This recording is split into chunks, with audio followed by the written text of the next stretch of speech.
Smart মর্নিংয়ে প্রত্যেকটা অ্যাসোসিয়েটকে। Already আজকে আমরা 2টো দিন আমরা হাতে ছিলাম এবং আজকে আমাদের চেক আউট হলো। আজকে প্রোগ্রাম টোটালি শেষ। আমরা এবার নিজের গন্তব্যস্থলে ফিরে যাচ্ছি। তবে প্রত্যেকটা অ্যাসোসিয়েটদেরকে আমরা সিম্পলি এই 2টো দিনের এক্সপিরিয়েন্স আমি জাস্ট কয়েকটা লাইনে বলার চেষ্টা করবো। অসাম থাকলো এই 2টো দিন। আজকে আমরা খুব লাকি, শুধু আমি একা বলবো না, এখানে প্রতিজনে যারা আজকে আছে এখানে আমার সঙ্গে, ঠিক আছে, এরা প্রত্যেকে খুব লাকি। কারণ এরা যদি আজকে দেখা যায় কোম্পানির 25 ইয়ার্সের সেলিব্রেশনের একটা অংশ হওয়ার জায়গা বেরো। কারণ আমরা এখন আজ থেকে কিছু বছর যখন বিজনেসটা স্টার্ট করেছিলাম, নর্মাল পরিবারের একটা ছেলে ছিলাম, আমরা নর্মাল পরিবার থেকে আমরা উঠে এসেছি না, খুব যদি দেখা যায় হ্যাভ কোনো ফ্যামিলি ব্যাকগ্রাউন্ড থেকে আমরা এসেছি।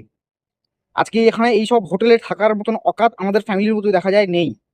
কার ফ্যামিলি ব্যাকগ্রাউন্ড যদি দেখা যায়, বাবা কাজ করতো রাজমিস্ত্রির, রাজমিস্ত্রি ফ্যামিলির ছেলে আজকে যে 5 স্টার হোটেলে আজকে থাকতে পারবে, এটা আজকে কারোর কল্পনায় আসবে না। আর এটা সম্পূর্ণ হয়েছে বলবো একটাই প্রফেশন, একটাই সিস্টেমের জন্য।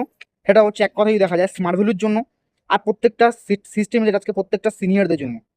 কারণ তারা আজকে আমাদের এই সিস্টেমটা আমাদেরকে হাত ধরিয়ে শিখিয়েছে, দেখিয়েছে। আমাদের মতন বাচ্চা বাচ্চা ছেলেদেরকে আজকে এই সিস্টেমটা জায়গা দিয়েছে, হ্যাঁ, বুঝিয়েছে সিস্টেমটাকে। তার জন্য আমরা এখানে আসতে পেরেছি।